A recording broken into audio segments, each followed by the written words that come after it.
est Karine Fakouri.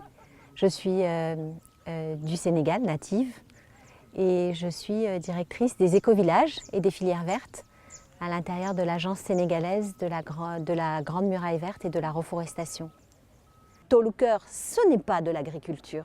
Tolucœur, c'est une forêt médicinale et nourricière.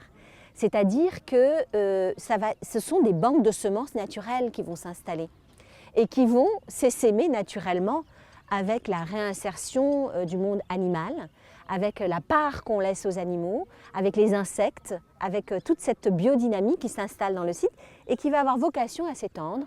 Et ce dont on est certain, c'est que ça ne s'arrêtera pas, parce que nous sommes là avec eux, parce que nous les rencontrons vraiment. Ce n'est pas un projet externe qui arrive, clé en main, qui est installé par un formateur X, pas du tout. Nous le vivons ensemble, nous mangeons avec eux et nous sommes du pays. Je crois que ça, c'est un autre élément fondamental.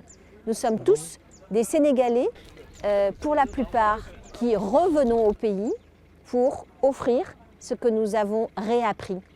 Parce que ça reste un apprentissage et un enseignement qui est originellement autochtone. Nous en avons actuellement 20 répertoriés sur une carte, de l'extrême nord à l'extrême sud du Sénégal, de façon assez isolée pour le moment, avec l'objectif en 2022 d'arriver dans une commune et d'abord d'en en faire que par kit de 10 pour pérenniser à la fois l'impact communautaire, l'appropriation par les populations de la formation, renforcer l'emploi et également multiplier les tolucœurs dans un secteur donné.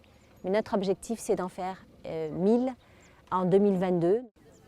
Donc on ne peut pas traiter de la muraille verte sans impliquer les villages et sans que les villages s'approprient elles-mêmes les enjeux de la Grande Muraille Verte.